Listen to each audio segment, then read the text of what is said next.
U.S. threatens Israel, but deploys troops, revealing policy inconsistencies. The United States deployment of an anti-missile system to Israel plus 100 soldiers to operate it comes at the same time that it is saying it will stop military aid to Israel in compliance with a U.S. law that prohibits militarily supporting countries that block humanitarian aid, as Israel is doing in Gaza. It also raises questions about the legality of U.S. involvement at a time when the administration of U.S. President Joe Biden is facing growing backlash over his support for Israel.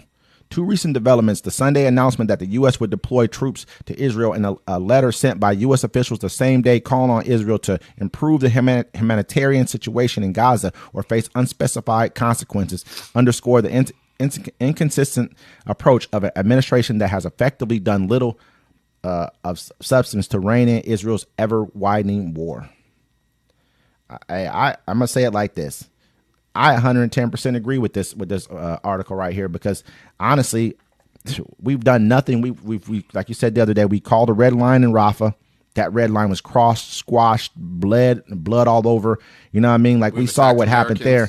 We got over 42,000, I think, that we know of dead Palestinians right now just in Gaza. You have the person just basically flaunting his Netanyahu flaunting the fact that, hey, we telling Lebanon, hey, do you want to end up looking like Gaza? You see what we did to Gaza. You want to look like that? I mean, what kind of that to me is a cold flex that when you can say something like that and we can keep on giving you weapons. This guy has shown direct involvement. They use pagers on civilians and blew them up. They've had their pool is so strong here in America. They were talking about taking college student Americans and making them go fight over there for protesting them. They've killed American citizens in Gaza. Killed them. Shot him in the head.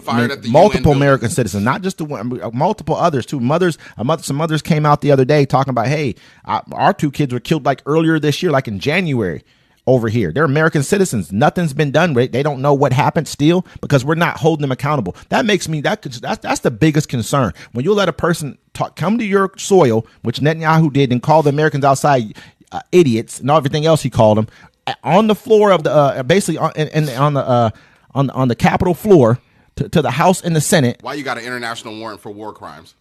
And then go back home and go back to his own country, kill American citizens, and we do nothing about it, but keep on giving them weapons and supplying them with aid. Why they're actively interfering in elections here in our country by with the money that we're giving them. We're basically giving you $3.5 billion a year. You spend a few hundred million of that on politicians right back over here, and we give you billions more. This is crazy to me. Yeah, it's crazy. You know what I mean? I mean, it shows you who really runs America. And I don't think anything is going to be done about it until after the election, because the Democrats can't say nothing because they'll take all that money and put it on against them. Yep. They've already done it. They've already done it with two of them. They've already knocked out two of them. And the guy in Oregon. Three of them right there. Yeah. You know what I mean? I wonder how many millions they spent on his election. These are not even on general elections. These are on primaries, man. Yeah. Crazy. Yeah, crazy to me, man. Crazy stuff, and we're gonna keep up with it, man, because people need to really know who runs America, because it sure ain't us. Because remember, also they passed that law where they're going to take away our First Amendment rights, and they passed it in the House. It passed the House of Representatives. People, we tend to not understand that, where they basically saying you can't say these things right here, or these things will happen to you. They passed that law, taking away your First Amendment right, your freedom of speech. When I tell people that, they look at me like that look like that can't be real. I'm like, no, it's real. It happened, man. Google it. It happened, man. Yeah. You know what I mean? And so to me, it speaks volumes about where we're at right now as a country. You know what I mean? Yeah. And where we're heading.